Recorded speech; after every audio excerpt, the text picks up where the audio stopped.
छोट्या सुट्टीसाठी मुलांसाठी आपण सँडविच बनवणार आहोत। त्याच्यासाठी लागणारं साहित्य बघूया। ब्रेड लागणार आहेत, थोडंसं कट करून घेतलेलं गाजर, टोमॅटो आणि काकडी।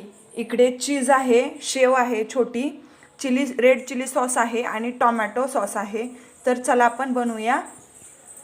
ब्रेडला मी रेड चिली सॉस लावून घेतला आहे। आता मी टोमॅटो सॉस पण लावून घेते। मी आता गाजर घालून घेतला आहे, टोमॅटो ठेवून घेऊ, काकडी पण ठेवून घेऊया। प्रकारे सर्व काकडी पण ठेवून झाली। आता यावर आपण चीज घालून घेऊ आणि नंतर शेव घालून घेऊ।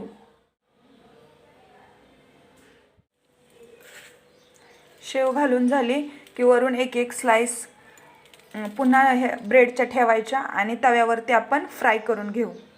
छान तेल सोडून आपण किंवा तूप सोडून सँडविचेस फ्राय करून घेणार आहोत आपण। अशा प्रकारे आपले सँडविचेस तयार आहेत, खूप कुरकुरीत झालेत।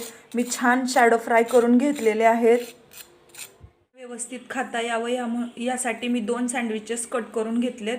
आता आपण ते डब्यात ठेवून घेऊ, म्हणजे आपला छोट्या सुट्टीचा डबा तयार आहे आपल्या छोट्या सुट्टीचा डबा। त्याच्यामध्ये सँडविच, गूळ शेंगदाण्याचा लाडू आणि खव्याचा पेढा ठेवलेला आहे। थँक्यू। आवडली तर पूजाच रेसिपीला नक्की सबस्क्राईब करा, लाईक करा आणि कमेंटसुद्धा करा।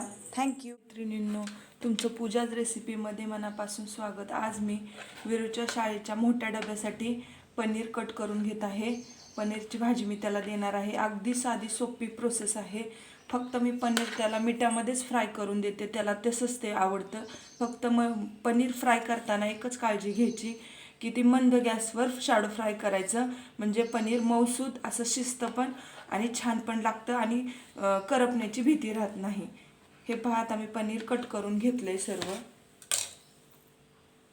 म्हणजे आपलं पनीर जळणार नाही। हा पनीर अशा प्रकारे आपल्याला शॅडो फ्राय करून घ्यायचा आहे आणि आता आपण त्याच्यात मीठ घालूया।